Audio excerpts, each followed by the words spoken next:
I want to bring in former New York State Homeland Security Director Michael Balboni. Michael, you're with us.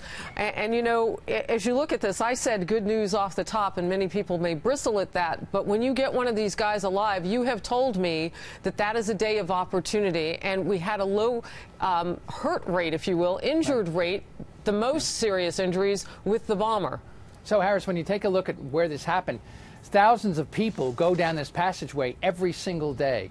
And when you have that any type of explosive device detonate in that confined area in the middle of rush hour, as you've pointed out, you could have a great number of casualties and possibly fatalities. So you are absolutely right. We were lucky in that it did not happen the way it could have. However, there are so many questions.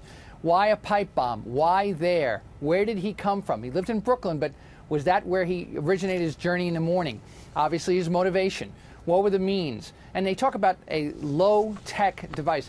And that reminds us of the Boston Marathon bombing that used a pressure cooker, but again, used low explosive black powder.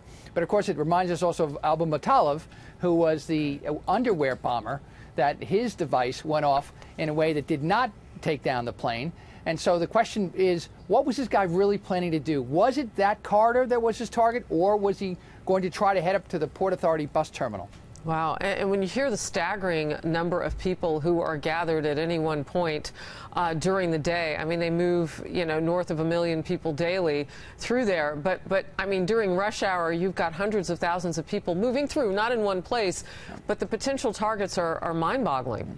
And as you know, we've talked about this in the past, the random nature of this type of an attack, where you go to a very crowded subway system, transportation system. How do you possibly anticipate that someone's going to arrive and have a device like this and then detonate at that moment? You know, what were they thinking? And the other thing is that, you know, I know that everybody's talking about that this is an ISIS-inspired device or attack. I always like to wait a little bit and not presume anything. And maybe that he said something when he was arrested and detained, but I just don't think at this point in time we know all the motivations, but that's what everybody's doing right now. Yeah. They're at his home looking at all the pieces of information to see what his motivation was. Michael, you bring up a good point, because I know they've had news conferences. We're expecting more to roll out this afternoon as they have more to tell us. But one of the questions has been, what did he say? Was there anything significant? And officials have told us that they're not ready to share that information. So you're right. I mean, we don't know the total picture about even what was happening at the scene per this individual. You know, I want to mention to our audience that you helped write the Homeland Security law here in New York City. So there's some things that you have learned over the decades that are now part of the law, and some things seem to work well this morning in terms of how you heard authorities kind of talking about how they responded, and it wasn't a pat on the back. It's to let people know necessarily where they are in this journey. So, Harris, an incredibly important point for everybody in New York City in particular to keep in mind. This is such a huge and vibrant city. It also has one of the most effective police forces in the nation, if not the world. And when you have this array of cameras and individual officers who are always patrolling, particularly because this is now the holiday season, that the city has really stepped up, anticipating any type of possible attacks. Of course, you cannot stop everything, but the response is there. And if you want to try something like this in the city of New York, you should take that into account.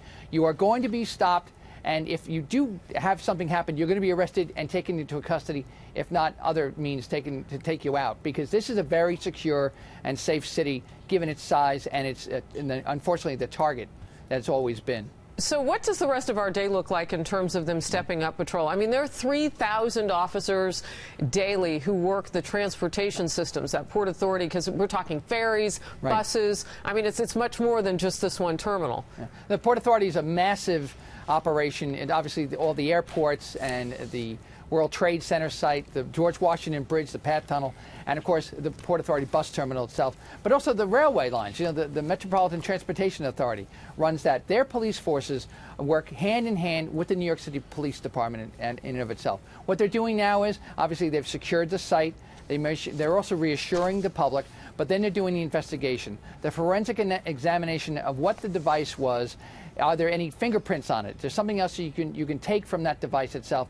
And then, of course, they're back in their apartment, his apartment, and talking to neighbors, talking to friends, finding out what's on their computer, who is he in touch with. They're doing that. And then for the rest of the city, The police are out there incredible. They're always vigilant, but it's a part of their job. But they are really vigilant to see, is there anything else going on? Yeah. Is there maybe a copycat possibility or something else? And that's where the city is focused on right now. Michael Balboni, former New York State Homeland Security Director, thank you for your time and your expertise on this breaking news.